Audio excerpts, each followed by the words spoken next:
तो जनाब हमारे जावास्क्रिप्ट कोर्स में आज है डे नंबर 44 और जावास्क्रिप्ट कोर्स में ये जो सीरीज चल रही है प्रोजेक्ट बनाने की, तो प्रोजेक्ट नंबर 8 है। आज हम लोग बनाने वाले हैं एक theme changer. Theme changer actual में होता क्या है, आपने काफी सारी वेबसाइट पर गए होंगे तो वहां पे आपको डार्क मोड ऑन करने का ऑप्शन मिलता है। वैसे ही पहले के समय में काफी सारे कलर सिलेक्ट करने का ऑप्शन मिलता था, मतलब आप वेबसाइट की पूरी थीम अपने अकॉर्डिंग चेंज कर सकते हो। मेनली बैकग्राउंड कलर और फ्रंट कलर जो होता है फॉरग्राउंड कलर उसको चेंज कर सकते हो। तो ऐसा सिस्टम हम लोग जावास्क्रिप्ट का यूज करते हुए कैसे बना सकते हैं, ये हम लोग इस वीडियो में जानने वाले हैं। HTML CSS का यूज करेंगे एक वेब पेज बनाने के लिए, और थीम चेंजर कैसे बनेगा वो जावास्क्रिप्ट में आपको बताएंगे। जो भी कोड करूंगा उसका जिप फाइल बना के आपको डिस्क्रिप्शन में दे दूंगा, पहले आपको खुद से बनाना है। अगर कहीं आप फंस जाते हो तो आप मेरा कोड चेकआउट कर सकते हो। तो चलिए अपनी वीडियो को स्टार्ट करते हैं बिना समय गवाए। तो जनाब हम लोग आ चुके कंप्यूटर की स्क्रीन पे, चलिए स्टार्ट करते हैं अपने प्रोजेक्ट को। सबसे पहले एक ओवरव्यू दिखा देता हूँ कि कैसा प्रोजेक्ट लगने वाला है, क्योंकि छोटे मोटे प्रोजेक्ट होते हैं तो पहले से मैं बना लेता हूँ, दिखा देता हूँ। जो ऐसा प्रोजेक्ट लगता है कि हाँ यार इसमें कुछ ज़्यादा टेक्निकल चीज़ें हैं, कुछ अच्छे से आपको करके दिखाना चाहिए, वो प्रोजेक्ट मैं बिल्कुल स्क्रैच से बनाता हूँ। मतलब पहले कोई भी रूपरेखा तैयार नहीं होती है, सामने ही कोड लिखता हूँ। जिसमें एरर आएगा तो भी आपको सामने आएगा, कैसे सॉल्व करूंगा ये भी आप देख पाओगे। पर जो प्रोजेक्ट ऐसे लगते हैं कि ठीक है यार इनको बनाया जा सकता है और आराम से आपको सिखाया जा सकता है, तो उनको मैं पहले से डिजाइन करके आपको दिखा देता हूँ। जैसे ये, ठीक है। इनका यूज क्या है, इनसे आपको जावास्क्रिप्ट के जो लॉजिक्स हैं, जैसे किसी चीज को सिलेक्ट करना, कैसे किसी चीज को चेंज किया जाता है डॉम मैनिपुलेशन से, फंक्शन कैसे काम करते हैं, तो अभी तक जो इस कोर्स में आपने सीखा है वो चीजें क्लियर होंगी। एक्चुअल जो बड़े प्रोजेक्ट हैं वो सब सीरीज जब कंप्लीट हो जाएगी, मतलब HTML CSS तो कंप्लीट हो चुका है, जावास्क्रिप्ट जब कंप्लीट हो जाएगी तब मैं लेकर आऊंगा, ठीक है। तो ये अभी अच्छे प्रोजेक्ट है, इनको ध्यान से देखो। जैसे अभी व्हाइट पे चल रहा है, ठीक है, ये व्हाइट थीम है। इस तरीके से मैंने एक पेज को डिजाइन कर लिया है। इसी तरीके से अगर मैं इस पर क्लिक करूंगा तो देखो इसकी पूरी थीम चेंज हो गई है, ठीक है। मतलब अब ये बैकग्राउंड कलर चेंज हो गया है। फिर इस पर क्लिक करूंगा तो फिर इसका कलर चेंज हो गया है। अक्सर पहले जो आपकी गवर्नमेंट साइट्स होती थी या फिर जो पहले की वेबसाइट्स होती थी, अभी तो क्या है सिर्फ डार्क मोड और लाइट मोड, दो ही मोड मिलते हैं। पर पहले क्या होता था कि आपको मल्टीपल मोड्स मिलते थे, जिनको हम लोग थीम बोलते थे। अपने अकॉर्डिंग ऐसे ऐसे थीम चेंज कर सकते थे। और डार्क थीम करना है तो डार्क थीम भी कर सकते हैं, ये डार्क थीम है। अब पर ज़्यादा डार्क थीम यूज़ किया जाता है तो कोई बात नहीं, पर आपको मैं चारों कलर का यहाँ पे सिस्टम बनाना सिखाऊंगा कि कैसे यहाँ पे क्लिक करने से वेबसाइट की पूरी थीम चेंज हो सकती है। अब ये एक ही पेज की साइट है, आप वेबसाइट तो नहीं बोलोगे क्योंकि ये वेब पेज है। आप बड़ी सी बड़ी वेबसाइट के साथ सेम लॉजिक के साथ काम कर सकते हो, जो मैं यहाँ पे बताने वाला हूँ। चाहे वो 4 पेज की हो, 5 पेज की हो, वो कितना ही कंटेंट हो उसके अंदर, फर्क नहीं पड़ता है, सिर्फ लॉजिक क्लियर होने चाहिए, ठीक है। ओके। अब मैं क्या करने वाला हूँ, आता हूँ VS कोड पे, और VS कोड को मैं क्या कर लेता हूँ, ओपन कर लेता हूँ। जस्ट अ सेकंड दीजिए मेरे को, ये लीजिए। अब ये 3 फाइल थी, मैं तीनों फाइल को डिलीट कर देता हूँ, क्योंकि मुझे बिल्कुल स्क्रैच से बनाना है। मैं ये नहीं करूँगा कि यार थोड़ा बहुत कोड में चेंज करके दिखा दूँ। जो भी वेब पेज बनेगा उसका भी लॉजिक आपको समझ में आना चाहिए कि कैसे हम लोग एक वेब पेज को डिजाइन करते हैं, ठीक है। तो ये चीज़ आपके सामने क्लियर रहेंगी। और मैं इसको क्या करता हूँ, एक दूसरे डेस्कटॉप मोड पे ओपन कर लेता हूँ, न्यू डेस्कटॉप पे, ठीक है। अब क्या होगा, सबसे पहले मैं करना क्या चाहता हूँ, जिस जगह से मैं पेज को कॉपी करने वाला हूँ, पेज को कॉपी क्या मतलब, एक तरीके से रेफरेंस लेने वाला हूँ। मैं यहाँ पे आता हूँ और मैं यहाँ पे लिखूँ कलर थ्योरी कैनवा। ये मैं पेज पे जाऊँगा कैनवा के, और यहीं से मैं थोड़ा थोड़ा सा चीज़ों को कॉपी करूँगा, ठीक है। मैं यहाँ पे क्या क्या कॉपी करने वाला हूँ, जैसे ये हेडिंग 1, मुझे एक बस छोटा सा पेज चाहिए आपको डेमो दिखाने के लिए। आप कितनी भी बड़ी अपने मनपसंद वेबसाइट बना सकते हो, उस पर आप पे डिपेंड करता है, ठीक है। यहाँ पे मुझे सिर्फ एक डेमो दिखाना है, इसलिए मुझे एक पेज बनाना होगा। index.html बना ली। लगे यहाँ सारे फाइल बना लेता हूँ, क्योंकि 3 ही फाइल है, ज़्यादा है भी नहीं। style.css और main.js, जिसमें हम लोग जावास्क्रिप्ट का लॉजिक लिखेंगे। देखो मेरी आदत है कि हर कोड को अलग अलग लिखना। मैं ये नहीं चाहता हूँ कि आप एक ही में सब भर दें, वो अच्छा नहीं लगता है और ना ही वो प्रोफेशनल तरीका होता है। जब भी आप लिखें 3 अलग अलग पेज बनाएं, मतलब 3 अलग अलग फाइल बनाएं, उसके अंदर चीज़ें लिखें, ठीक है। मैं यहाँ पे टाइटल के अंदर लिख दूंगा थीम चेंजर, प्रोजेक्ट का नाम है थीम चेंजर। और कोई भी चीज़ ऐसे मत करें कि ये डेमो प्रोजेक्ट है तो उसको डेमो के हिसाब से ले लिए। जो भी काम करें प्रोफेशनल तरीके से करें। इससे होता क्या है, काम तो सेम ही होगा। अगर आप मान लो कोई छोटा सा प्रोजेक्ट है, आप ऐसे नॉर्मल तरीके से बिना सोचे करोगे तब भी कर लोगे, क्योंकि ज़्यादा उसमें कठिन नहीं है। और अगर आप प्रोफेशनल तरीके से लेके चलोगे कि ऐसे ऐसे ऐसे चलना है, तो इससे आपका एक माइंडसेट बिल्ड होता है। मैंने हमेशा से जब से कोडिंग सीख रहा हूँ ये देख रहा हूँ कि अगर आप माइंडसेट अपना डेवलप करते हो एक प्रोफेशनल तरीके से, तो फिर आप सभी प्रोजेक्ट को सीरियस लेते हो और आपका कोड एक बेहतरीन तरीके से निकल के आता है। तो इसलिए किसी भी चीज़ को डेमो ना समझें, सभी चीज़ को अच्छे से सीरियस लें और अच्छे से ही करें। अब यहाँ पे इतना हो चुका है। अब आते हैं HTML। सबसे पहले थोड़ा बहुत लिखते हैं और लिखने के बाद हम लोग आगे बढ़ते हैं। सबसे पहले मैं करने क्या वाला हूँ, मैं एक बार इसको लाइव कर लूँगा और लाइव करने पे एक्चुअल में इसका URL हटाते हैं, यहाँ से कट करते हैं, क्योंकि दो ब्राउज़र खुल जाएंगे। दो ब्राउज़र मेरे को खोलना नहीं है, मैं एक सिंगल ही ब्राउज़र पे सब कुछ रन करना चाहता हूँ। रुकिए एक सेकेंड, बस ठीक है। अब मैं आता हूँ, एक बार कैनवा की साइट को फिर से खोल लेता हूँ, खुल गई है। अब फटाफट से डिजाइनिंग शुरू करते हैं। सबसे पहले करेंगे क्या, कभी भी HTML लिखो तो एक कंटेनर बना लो। आदत होनी चाहिए कि एक आप कंटेनर डिव बना के चलें, भले उसका यूज हो या ना हो, कंटेनर में सारी चीजें रहती हैं तो आप उसको अच्छे से मैनेज कर पाते हो। ठीक है, अब इसके अंदर सबसे पहले मैं एक H1 रखूंगा। ओके, सजेशंस नहीं आए, आ गए, ठीक है। अब H1 में क्या डालना है, H1 में मैं यहाँ से कंटेंट थोड़ा कॉपी करने वाला हूँ।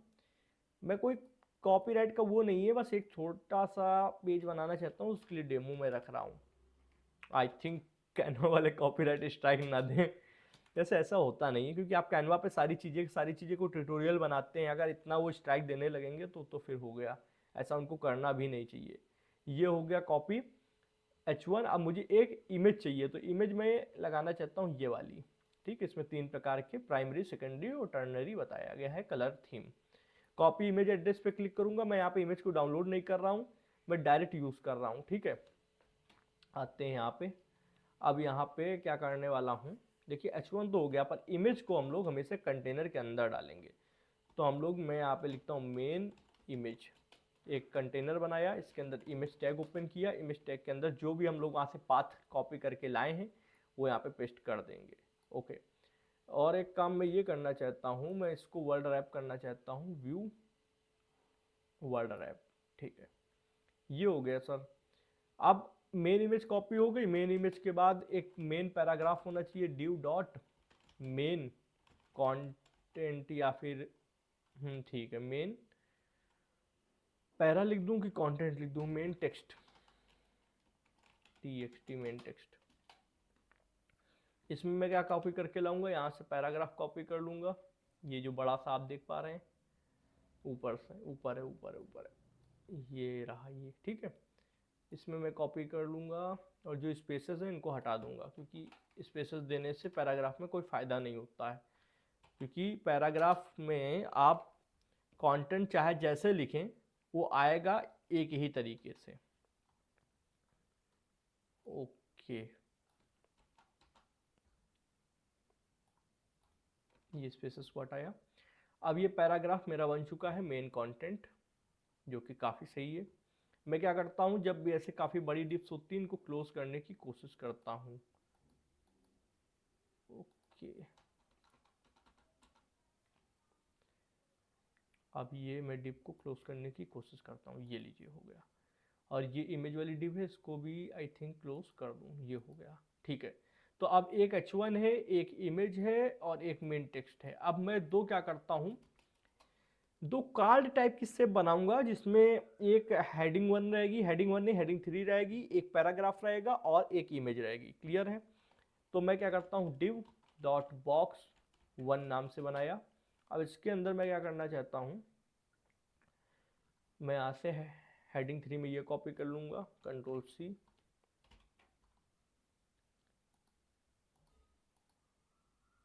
और मैं क्या करता हूँ, H3 ओपन कर लेता हूँ, इसके अंदर ये डाल देता हूँ, बढ़िया। और उसके बाद इमेज चाहिए मेरे को, तो इमेज के पहले मैं पैराग्राफ दे दूँ, सही रहेगा, पैराग्राफ पहले दे दूँ, इमेज के पहले पैराग्राफ।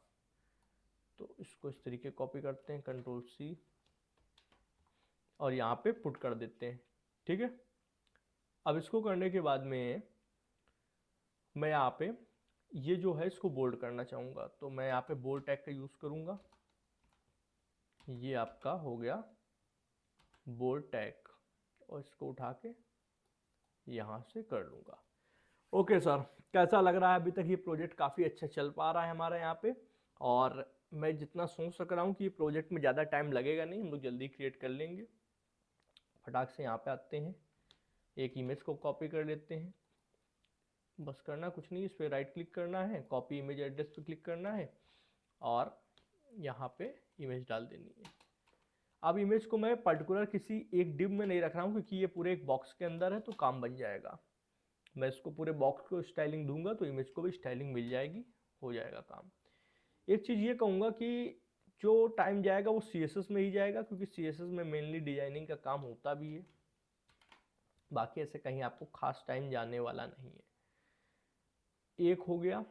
अब दूसरा करेंगे, कलर कॉम्बिनेशन, पैराग्राफ, हेडिंग 3 और ये इमेज। ठीक है, अब इसको कॉपी कर लेते हैं। एक दूसरा यहाँ पे क्या बनाते हैं, बॉक्स। तो ये बॉक्स 1 को मैं क्लोज करूँगा। इसके नीचे div डॉट बॉक्स 2 ओपन किया। ओपन करने के बाद H3 को ओपन किया। H3 को ओपन करने के बाद में मैंने यहाँ पे इसको डाल दिया। अब एक पैराग्राफ लिया, पैराग्राफ में जाता हूँ और इसको कॉपी कर लेता हूँ। ओके, और यहाँ पे पैराग्राफ में डाल देता हूँ, क्लियर। एक इमेज की और ज़रूरत पड़ेगी, फिर मैं आपको स्टाइलिंग दिखाऊंगा कि स्टाइलिंग किस तरीके चलेगी। ओके, अब अगर आपके मन में क्वेश्चन आ रहा होगा, जो लोग बहुत ध्यान से देख रहे होंगे, कि सर ऊपर आपने जो कलर चेंज करने के लिए आपने सर्कल्स बनाए थे, वो तो अभी आपने बनाए नहीं। जी बिल्कुल, उनको बनाना है, पर अभी हम लोग पहले इनको डिजाइन कर लेंगे पेज को, फिर वो तो 2 मिनट में बन जाएगा। तो आते हैं, सबसे पहले कभी भी स्टार्ट करें तो HTML कॉमा बॉडी ऐसे सिलेक्ट कर लें। करने के बाद मार्जिन 0 कर दें, पैडिंग को 0 कर दें। वैसे ऐसे हर प्रोजेक्ट में किया, मतलब किया क्यों जाता है, वैसे तो सभी लोग करते हैं, मैं बता दूं। ब्राउजर खुद से कुछ मार्जिन पैडिंग दे के चलता है, मुझे वो नहीं चाहिए, मैं अपने अकॉर्डिंग पूरी डिजाइनिंग करना चाहता हूँ, इसलिए मार्जिन पैडिंग उनकी 0 करके अपने हिसाब से दूंगा। ये चीज़ है, ठीक है। और करना इंपॉर्टेंट भी होता है काफ़ी जगह, अगर आप मार्जिन पैडिंग 0 नहीं करते हो, देन वहाँ पे मुझे लगता है कि स्ट्रक्चर बिगड़ता है चीज़ों का। अब मैं यहाँ पे क्या करूँगा, एक विथ दे दूंगा, विथ 100% रखते हैं हमेशा, और हाइट भी 100%। ओके, इतना काम हो गया सर। अब मैं क्या करने वाला हूँ, डायरेक्ट कंटेनर को सिलेक्ट करूँगा। कंटेनर एक क्लास थी, ना कि आईडी, CONTAINER, कंटेनर। इसको भी विथ में क्या कर देता हूँ, 100% ही कर देता हूँ, ठीक है। और उसके बाद में मैं यहाँ पे हाइट को क्या कर देता हूँ, 100% कर देता हूँ। ओके, ठीक है। अब मैं क्या करने वाला हूँ, सबसे पहले एक H1 को सिलेक्ट करूंगा, जो सबसे पहले ऊपर दिया गया था। इसको टेक्स्ट अलाइन सेंटर करूंगा। फॉन्ट साइज की मैं रखूंगा, फॉन्ट साइज में 50 पिक्सल्स रखूंगा, 50 पिक्सल्स। अब मैं देखता हूं कि आया कि नहीं आया। ओके, अब मुझे इसको फुल मोड पे कर लेना है, ठीक है, आ गया। अब मैं इमेज के कंटेनर को सिलेक्ट करूंगा। तो इमेज के कंटेनर को मैंने क्लास दी थी, आई थिंक, मैं चेक कर लेता हूँ। ओके, मेन इमेज नाम से दिए क्लास, ठीक है। आते हैं यहाँ पे मेन इमेज। मेन इमेज को मैं क्या करने वाला हूँ, विथ दे दूंगा 100%, क्योंकि मुझे पूरी डिस्प्ले की विथ चाहिए इसमें, ठीक है। टेक्स्ट अलाइन कर देता हूँ सेंटर। अभी कोई फर्क नहीं पता चलेगा, क्योंकि हमारी इमेज काफ़ी बड़ी है, इसको हम लोग जो सही कर लेंगे तब हो जाएगा। इतना मेरे हिसाब से काफ़ी रहेगा। मैं अब डायरेक्ट मेन इमेज के अंदर जो इमेज है उसको सिलेक्ट करूंगा। जब आप एक इस तरीके लिखते हो ये फॉर्मेट सिलेक्टर का, तो इसका मतलब होता है कि जो मेन इमेज क्लास है उसके अंदर जो इमेज पड़ी है उसके अंदर अब आप करो, सिलेक्टिंग करो, ठीक है। अब मैं यहाँ पे विथ दे दूंगा 50%, मार्जिन 20, ऑटो अप डाउन 20, और ऐसे ऑटो, ठीक है। और ठीक है, 20 थोड़ा कम लग रहा है, तो मैं यहाँ पे 30 कर देता हूँ, ठीक है। और इसको एक बॉर्डर दे दूंगा, बॉर्डर 1 पिक्सल सॉलिड ब्लैक। एक शैडो दे दूंगा, तो box shadow 0.6, I think pixel में लिखा जाता है 0 पिक्सल 6, एक सेकेंड, 6 पिक्सल 10 ओपेसिटी ब्लैक। देखता हूँ आ रही कि नहीं आ रही है। ओके, इसका मतलब पिक्सल नहीं लिखा जाता है, तो ऐसे कर देता हूँ।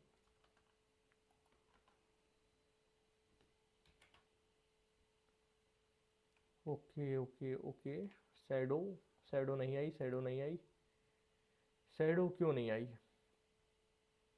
0.6 10, मेरे हिसाब से तो सब चीज़ सही था, सब चीज़ सही था। यहाँ पे शायद पिक्सल आई थिंक कुछ देना होता है, देख लेते हैं। ठीक है सर, यहाँ पे शैडो नहीं आ रही है। अभी इसका सॉल्यूशन निकालते हैं। एक बार अपने पर्सपेक्टिव से सारी चीज़ें चेक कर लेते हैं। आ गई, ठीक है। अब मुझे क्या करना है, मैंने जानबूझ के वर्टिकली थोड़ा सा शैडो ज़्यादा दी है और ऐसे हॉरिजॉन्टली 0 रखा हुआ है। एक्स एक्सिस वाई एक्सिस, ठीक है। अब मुझे मेन कंटेंट पे काम करना है, जो नीचे कंटेंट दिया है इस पे काम करना है, ठीक है। और मैं इसको 40 कर देता हूँ। यहाँ पे आते हैं कंटेंट पे, डॉट मेन टेक्स्ट, ये मैंने क्लास दी थी मुझे याद है। Text align, justify, font size 35 pixels, margin 0 auto, ठीक है। फॉन्ट फैमिली भी दे देता हूँ उसको, font family Arial Helvetica sans serif, ठीक है, सही है।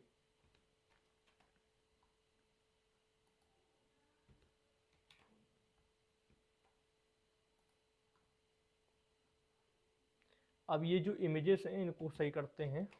तो यहाँ तक तो काम सही जा ही रहा है। अब मेरे हिसाब से जो बॉक्स 1 है, पहले इसको करा जाए डिजाइनिंग। बॉक्स 1 को मैं विड्थ दूंगा 700 पिक्सल्स की। मैं टेक्स्ट अलाइन कर दूंगा सेंटर, मेरे हिसाब से इतना काफ़ी है। और अभी फ़र्क नहीं दिखेगा क्योंकि इमेज खुद से साइज़ ले रही है।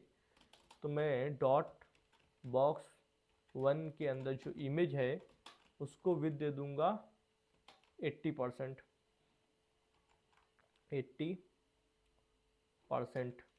मार्जिन में वैसे तो ये अपने आप सेंटर में आ जाएगी, ऐसा कोई बात नहीं, क्योंकि टेक्स्ट लाइन सेंटर किया हुआ है। पर मैं मार्जिन दूंगा इसको सॉरी गाइस, आगे बढ़ते हैं। ऑटो 0 ऑटो, ठीक है। और क्या किया जा सकता है इसमें, मैं ऊपर से थोड़ी पैड मार्जिन दूंगा इसको, empty margin top 30 pixels enough है मेरे हिसाब से, ठीक है। अगर मैं इसको एक बॉर्डर देके देखूं, बॉर्डर 2 पिक्सल सॉलिड रेड, ये मैंने इमेज को दे दिया है, मुझे इसको देना चाहिए। ओके, अब मैं ये देखना चाहता हूँ कि कितना ये आ रहा है, ठीक है, इतना सही है। और मैं बॉर्डर को मार्जिन अगर मैं 50 कर दूं, तो चेक कर लेता हूँ एक बार इंस्पेक्ट एलिमेंट करके। Inspect div box 1 margin 50 pixels top से, ठीक है, ठीक है, ठीक है, ठीक है, ठीक है, सही आ रहा है। अब मैं क्या करना चाहता हूँ, बॉर्डर एक रेड कलर का दिया गया, अच्छा लग रहा है मेरे हिसाब से। हेडिंग 3 को थोड़ा सा अच्छा बनाते हैं, तो डॉट बॉक्स 1 के अंदर जो हेडिंग 3 है इसको थोड़ा अच्छा बनाते हैं। Font size 35 pixels. बेहतरीन। अब ठीक है, ज़्यादा कुछ करना नहीं है। अब ये हो गया। अब जैसे इसके नीचे का जो बॉक्स 2 है इसको भी सेम चीज़ करेंगे। इसके लिए मैं करने क्या वाला हूँ, मैं इसको पूरा कॉपी कर लूँगा। पूरा बॉक्स 1 जितना कॉपी किया है वैसे कॉपी कर लूँ, क्योंकि सेम ही चीज़ है, उसमें कुछ डिफरेंट है नहीं। और जहाँ जहाँ 1 लिखा है यहाँ यहाँ मैं एक साथ चेंज करने की कोशिश करूँगा। मज़ा नहीं आया।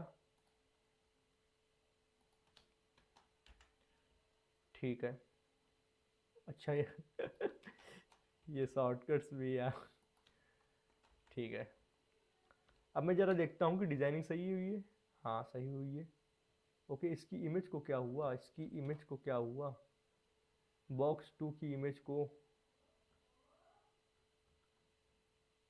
अरे गजब, ये मैंने क्या किया बॉक्स 1 को भी 2 दे डाला। तभी मैं सोचूं ऐसा हो क्या रहा है। ठीक है, अभी देखते हैं। ये सही है, पर इनकी इमेज को अभी कुछ खास फर्क पड़ा नहीं। जहाँ सिलेक्ट करना था वहाँ किया नहीं, जहाँ नहीं करना था वहाँ कर डाला सारे काम। तो ये बॉक्स 1 है, ये उसकी इमेज है, ये हेडिंग 3 है। ठीक है, यहाँ से सिलेक्ट करो, फिर उसके बाद में आल्ट दबा के यहाँ सिलेक्ट करो, फिर आल्ट दबा के। ओके, यहाँ पे डबल डबल कॉपीज बन गई हैं क्या, मैं देख लेता हूँ, एक सेकंड की बस। हेडिंग 3 बॉक्स 1 बन गया, बॉक्स 1 की इमेज बन गई, बॉक्स 1 का हेडिंग 3 बन गई। तो बॉक्स 2 इसमें 2 पड़ा हुआ है, सिर्फ इसका करना है। ठीक है, लो सर, हो गया आपका काम। ठीक है, अब मैं इसको राइट साइड में लाना चाहता हूँ, इस वाले कंटेनर को, मतलब बॉक्स 2 को राइट साइड में लाना चाहता हूँ। इसके लिए एक छोटी सी कमांड लिखेंगे। कमांड क्या है, कोड लिखेंगे। मैं यहाँ पे करूँगा मार्जिन जो लेफ्ट है इसको ऑटो कर दो अपने हिसाब से, और इसकी मार्जिन को जो राइट है इसको 0 कर दो, 0 पिक्सल। ठीक है, तो ये आ जाएगा। ठीक है, बेहतरीन। चलिए, अब आते हैं कि जो आपका कलर व्हील नहीं आ रहा है उस पर ध्यान देते हैं। कलर व्हील कैसे आएगा, चलिए लाते हैं उसको भी।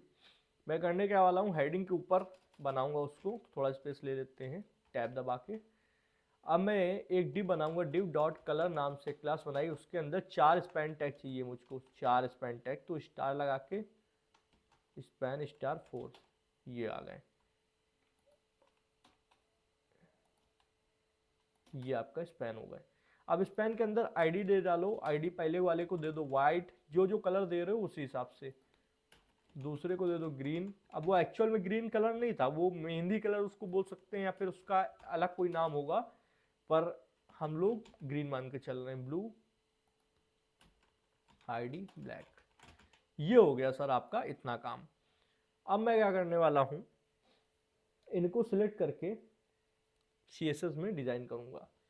तो सबसे पहले मैं क्या करता हूं, डॉट कलर वाली जो क्लास है CLR कलर, इसको विथ अनुमानित विथ दे रहा हूं। अनुमानित कैसे दे रहा हूं मैं बताता हूं।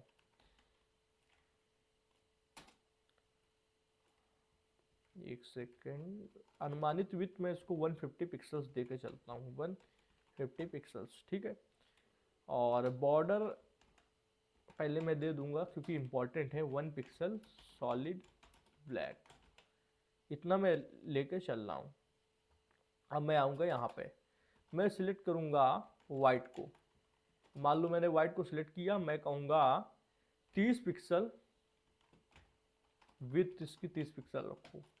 ठीक है, रख देंगे सर। हाइट इसकी 30 पिक्सल रखो, रख देंगे सर। और क्या कर सकते हैं, विथ हाइट बॉर्डर रेडियस जो है, हमको इसको सर्कल बनाना है, तो हम लोग बॉर्डर रेडियस में क्या कर सकते हैं, हम लोग 50% कर देंगे, अपने आप सर्कल बन जाएगा। क्योंकि विथ और हाइट जब बराबर है, मतलब 30-30, और आप बॉर्डर रेडियस 50% करते हो तो सर्कल में कन्वर्ट हो जाएगा। तो हम लोग 50% कर देते हैं। ठीक है, बैकग्राउंड कलर हम लोग इसको क्या कर देते हैं, वाइट दे देते हैं। तो #000, नहीं नहीं नहीं नहीं, FFFF, सॉरी सॉरी, FFFF। ठीक है, ये हो गया। और क्या कर सकते हैं, कर्सर को जो है, कर्सर जब जाए तो उसमें पॉइंटर आना चाहिए, मतलब ऐसे उंगली का निशान बन के आना चाहिए। ठीक है, अब मैं जरा चेक करता हूँ, अभी यहाँ पे नहीं आया, अभी नहीं आया है, मुझे मालूम है क्यों नहीं आया है। पहले मैं इसको बाकी जितने भी हैं उनके लिए, जैसे वाइट के लिए है, वाइट के बाद क्या था, ग्रीन था, ग्रीन के लिए कर देता हूँ, और ग्रीन के बाद क्या था, ब्लू था, तो ब्लू के लिए भी कर देता हूँ। यार आईडी दी थी कि क्लास दी थी, आईडी दी थी कि, तो यहाँ पे आईडी कर देते हैं, आईडी वाइट, ग्रीन, ब्लू, और एक और बना लेते हैं, कंट्रोल डी, ब्लैक, BLAC के ब्लैक। ओके, अभी भी नहीं आया, क्यों नहीं आया मैं बताता हूँ। इनको पहले एक बॉर्डर दे देते हैं। कह दो भैया मेन चीज़ नहीं बता रहे, जानबूझ के जल्दी बताओ क्यों नहीं आ रहा है। मालूम है क्यों नहीं आ रहा है, बताता हूँ। उनको पहले बॉर्डर ले लो, बॉर्डर 1 पिक्सल सॉलिड ब्लैक। ठीक है, मैं इसको कॉपी करके सब में डाल देता हूँ, कंट्रोल सी, सी सी सी सी सी। अच्छा, कोई मुझे बता पाएगा कि किसी को याद है इनलाइन एलिमेंट्स और ब्लॉक एलिमेंट्स में कौन कौन से इनलाइन होते थे, कौन कौन से ब्लॉक होते थे? देखो हर किसी को नहीं याद रहता है कि कौन कौन से एलिमेंट इनलाइन होते हैं, कौन कौन से ब्लॉक होते हैं, पर दो ऐसे एलिमेंट है जो सबको याद रहेगा। एक डिव टैग है, डिव टैग हमेशा ब्लॉक एलिमेंट होता है, वो कभी भी इनलाइन नहीं होता जब तक आप उसको बनाओगे नहीं। एक स्पैन टैग है जो कि हमेशा इनलाइन ही रहेगा, कभी भी ब्लॉक नहीं रहता जब तक आप उसको बशर्ते बनाओ नहीं। ठीक है, इनलाइन एलिमेंट की खासियत क्या होती थी कि आप इसमें विड्थ और हाइट खुद से डिसाइड नहीं कर सकते हो, और ये जगह, मतलब ऐसा नहीं कि एक पूरी जगह मिल गई तो पूरा गैप कर लेंगे, अगल बगल आ जाते हैं, ठीक है, लेफ्ट टू राइट आ जाते हैं, बट आप इनमें विथ हाइट नहीं दे सकते हो। विथ हाइट देने के लिए क्या करना होता है मैं आपको बताता हूं।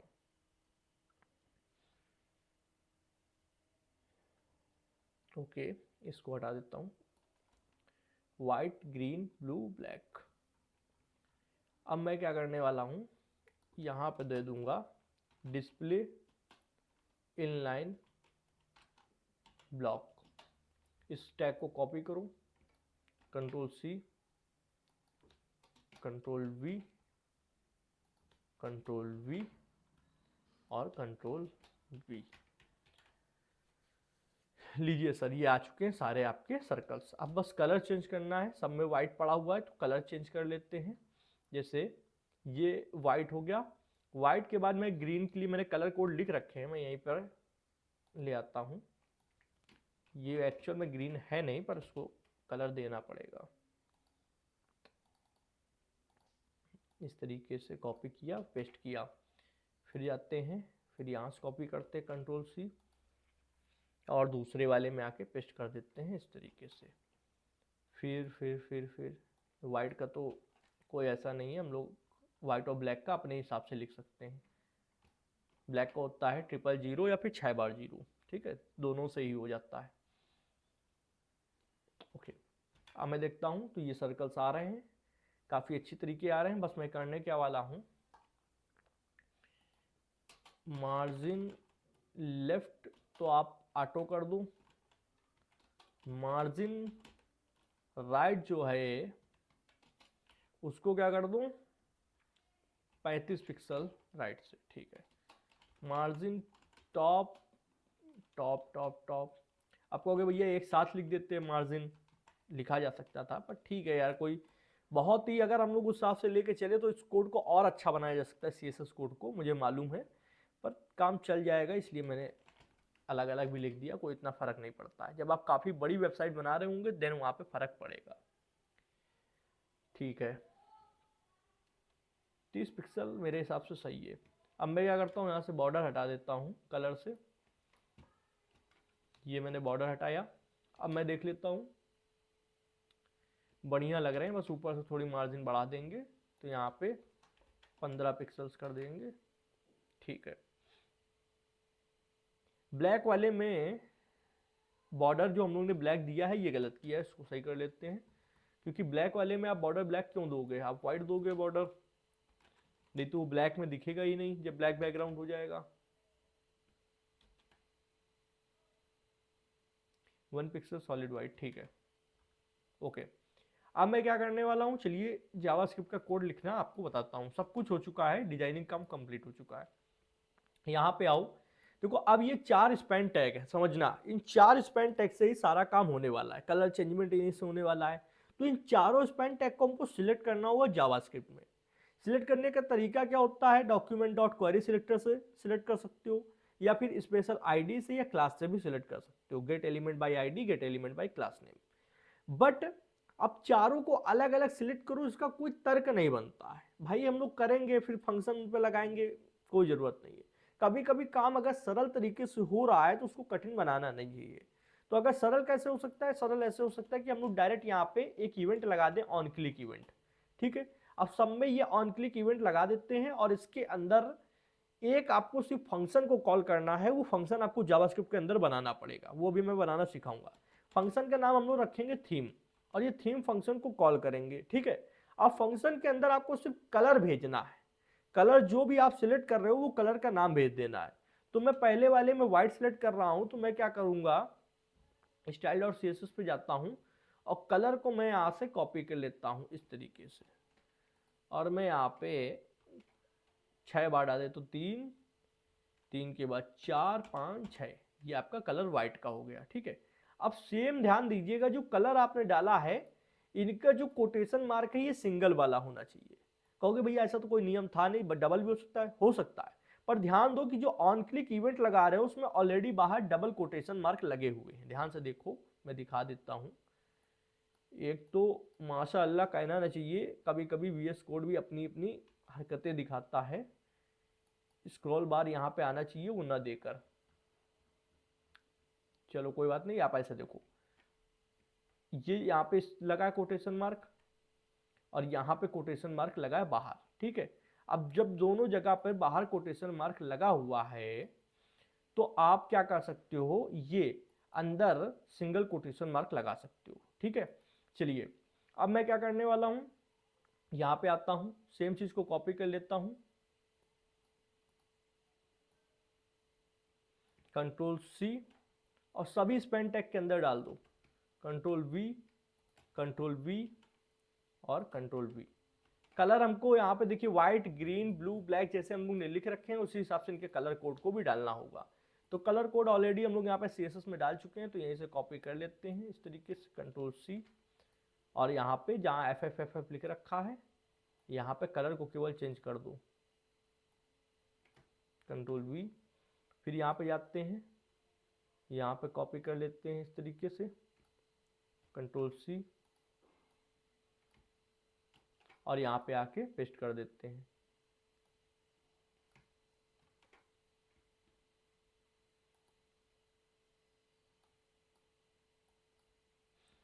फिर क्या करने वाले हैं हम लोग, यहाँ पे लास्ट में ब्लैक कर देते हैं। ब्लैक को आप 4, 1, 2, 3, 4, 5, 6 बार 0 डाल दिए, ये ब्लैक हो जाएगा। अब आते हैं जावास्क्रिप्ट में। जावास्क्रिप्ट में आने से पहले जावास्क्रिप्ट फाइल को लिंक जरूर कर दें, लिंक करना ना भूलें, नहीं आप पूरा कोड सही लिखेंगे फिर भी आपका काम होगा नहीं। SRC के अंदर आपको main.js फाइल लिंक कर देनी है। यहाँ आते हैं जावास्क्रिप्ट में, मैं यहाँ पे सबसे पहले एक फंक्शन लिखता हूँ, FUNCTION फंक्शन, जिसका नाम है थीम, जो वहाँ पे हम लोग कॉल कर रहे हैं। ठीक है, अब थीम फंक्शन के अंदर हम लोग एक कलर भेज रहे हैं, यहाँ पे आप देख सकते हो index.html में यहाँ से कलर जा रहा है, कभी वाइट, कभी ग्रीन, कभी ब्लू, कभी ब्लैक। तो ये कलर रिसीव भी होने चाहिए, तो यहाँ पे COLOR कलर नाम का पैरामीटर बना लेते हैं। ठीक है, अब हमको मेनली जब भी कभी थीम चेंज करनी होती है तो 2 जगह काम करना होता है, एक होता है बैकग्राउंड कलर, एक होता है फॉरग्राउंड कलर। दोनों का कॉम्बिनेशन सही करना होता है। कहीं कहीं पर आप कर सकते हो, जैसे मान लो कोई पर्टिकुलर हेडिंग है, आप चाहते हो कि जब ब्लैक बैकग्राउंड आए तो वो हेडिंग ग्रीन हो जाए, तो वो आप और एक्स्ट्रा कर सकते हो, एक्स्ट्रा आईडी, CSS आईडी और क्लास लगाकर।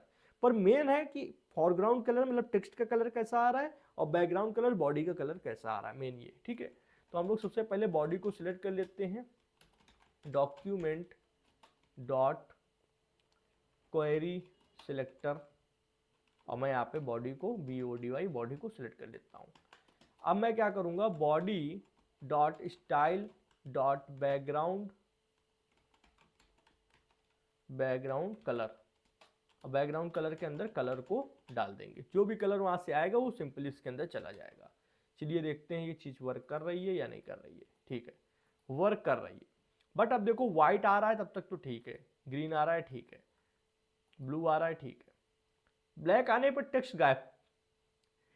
एक्चुअल में टेक्स्ट गायब नहीं हुआ है, पर टेक्स्ट का कलर आप देख सकते हो ब्लैक है, और जब ब्लैक आएगा तो वो गायब हो जाएगा, जबकि यहाँ पर है टेक्स्ट। अगर आप इसको हाईलाइट करते हो तो दिखेगा।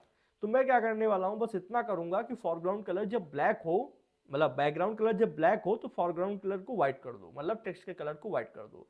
उसको करने के लिए सर कुछ नहीं करना है, बहुत सिंपल सी टेक्निक है। जहां जहां पे आप कलर चेंज कराना चाहते हो उनको आपको क्या करना पड़ेगा, मुझे बस बहुत तेज गुस्सा आ रही है कि ये नीचे वाला स्क्रॉल बार कभी कभी देना भूल जाता है, ऐसा लगता है VS कोड, जिससे मैं नीचे से इसको आगे खिसका सकूं। कोई बात नहीं, ऊपर से थोड़ा नीचे आओगे, सबसे पहले हेडिंग 1 को एक क्लास दे दूं, क्योंकि इसको भी चेंज कराना है क्लास, और क्लास का नाम दे दो टेक्स्ट। ठीक है, अब मैं क्या कॉपी कर लेता हूँ इतना।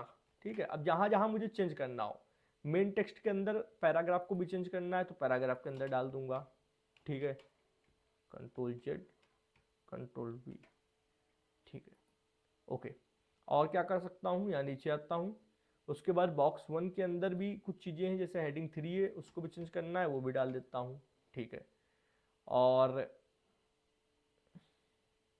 पैराग्राफ को करना है तो इसको ये डाल देता हूँ। ठीक है, ओके। उसके बाद बॉर्डर बॉक्स 2 में भी हमको करना है तो बॉक्स 2 में भी, पर यार यहाँ पे और अच्छा करके दिखाएं क्या आप लोगों को, पर चलो ठीक है, टाइम नहीं वेस्ट करना है, मैं आपको समझा दूंगा और अच्छा आप कर सकते हो, मैं सिर्फ आपको हिंट दूंगा, आप कर लोगे। ठीक है, अब आता हूँ यहाँ पे।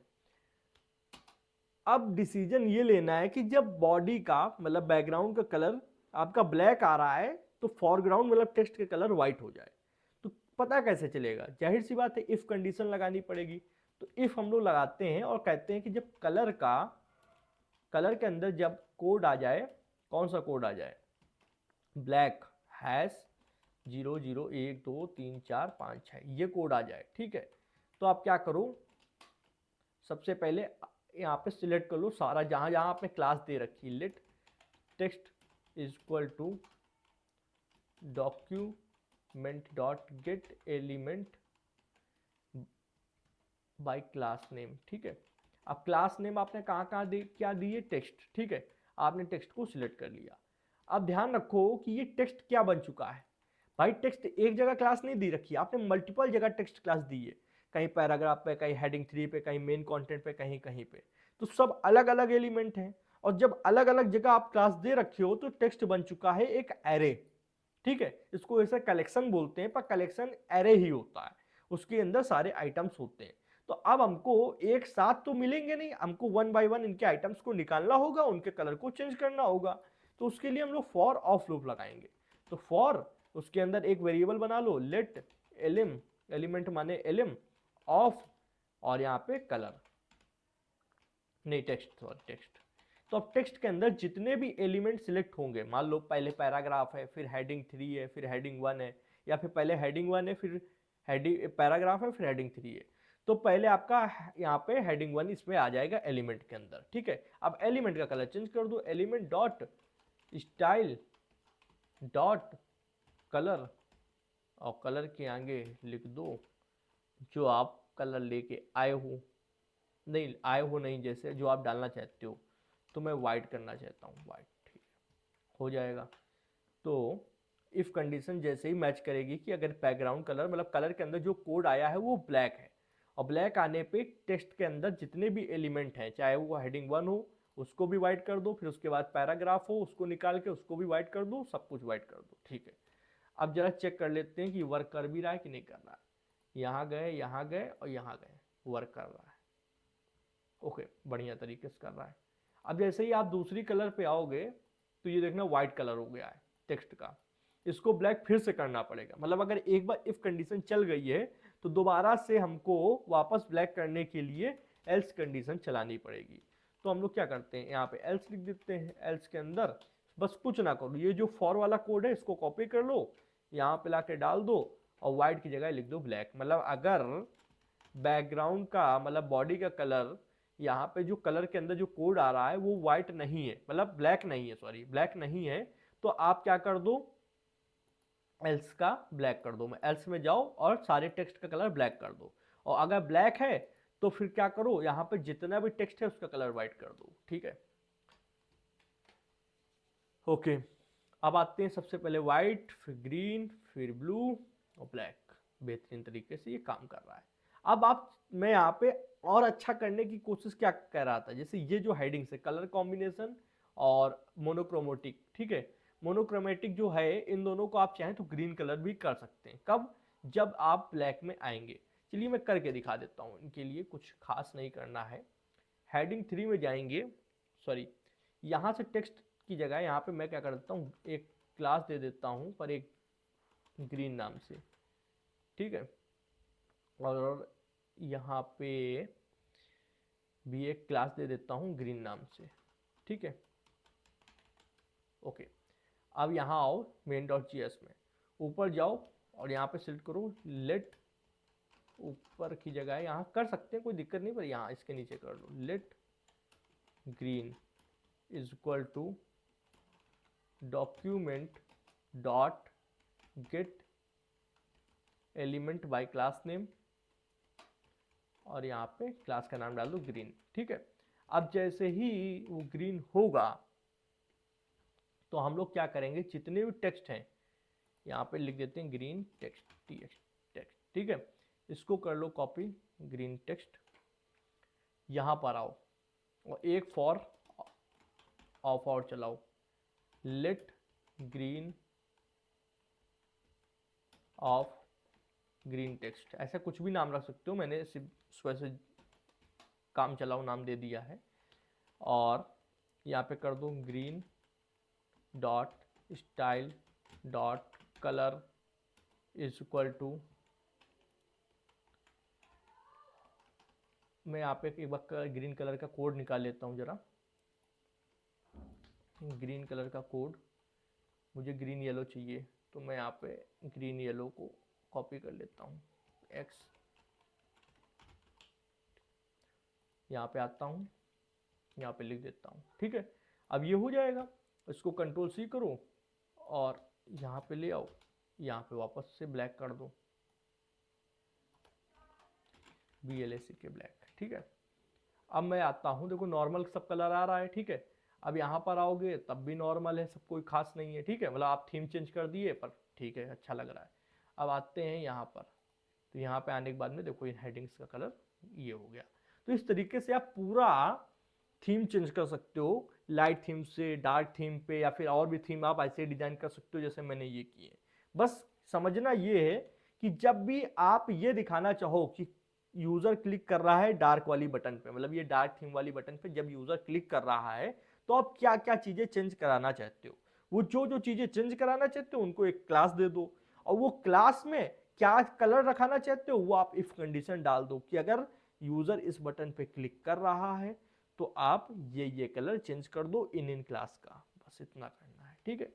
तो यहाँ पे आप आओ, और कुछ खास नहीं है यार, सबसे पहले फंक्शन बना दिए, ये फंक्शन जब चलता है जब यूजर उन बटन्स पे क्लिक करता है, जो सर्कल्स बने हुए हैं उन बटन्स पे, ठीक है। यहाँ पे ये देखो मैं दिखा देता हूँ, ये देखो ऑन क्लिक होने पे ये फंक्शन चल रहा है। अब जब ये फंक्शन चलेगा तो हम लोग बॉडी को सबसे पहले सिलेक्ट करके बॉडी का कलर चेंज कर देते हैं, कौन से कलर के अकॉर्डिंग, जिस पे उसने क्लिक किया है। अगर ब्लैक पे क्लिक किया होता तो ब्लैक, व्हाइट पे तो व्हाइट, ठीक है। और फिर हम लोग टेक्स्ट को सिलेक्ट कर लेते हैं, जहां जहां टेक्स्ट क्लास दी गई है वो सारे एलिमेंट को यहाँ पे सिलेक्ट कर लिया, जहां पर ग्रीन क्लास दी गई है वो सारे एलिमेंट को यहाँ पे सिलेक्ट कर लिया। अब ये दोनों ही क्या है, एरे हैं, ठीक है। अब यहाँ पे इफ कंडीशन लगाएंगे, अगर कलर जो बटन पे क्लिक किया है उसका ब्लैक कलर है तो आप क्या करो, सारे एरे से एक एक एलिमेंट बाहर निकालो और उनका कलर आप व्हाइट कर दो और ग्रीन कर दो। ये हम अपने अकॉर्डिंग कर रहे हैं, आप अपने अकॉर्डिंग कर सकते हो। फिर हम लोग एल्स में कहते हैं कि अगर दोबारा से वो दूसरे किसी कलर पे जाते हैं, मान लो व्हाइट थीम पे वापस गए, तो आपने जो जो कलर यहाँ पे व्हाइट और ग्रीन येलो किया था उनको आप क्या कर दो, ब्लैक कर दो और ब्लैक कर दो, सिंपल सा, ठीक है। और स्टाइलिंग तो यार थोड़ी बहुत आपको करके ही सीखनी पड़ेगी, मैंने यहाँ पे भले बताया है, पर जब आप 1-2 बार करोगे तभी आ जाएगा। ठीक है, आई होप आपको ये प्रोजेक्ट पसंद आया होगा। इस प्रोजेक्ट में आपको जो मैंने बताने की कोशिश की वो तरीका पसंद आया होगा। अगर वीडियो अच्छी लगी तो वीडियो को लाइक करो, चैनल को सब्सक्राइब करो, बेल आइकन को प्रेस करो, जिससे आने वाले इंटरेस्टिंग कोडिंग वीडियोस की नोटिफिकेशन आप लोग को मिलती रहेगी। आज की वीडियो में जरा आप इतना ही था। थैंक्स फॉर फ्रेंड्स, जय हिंद, जय भारत।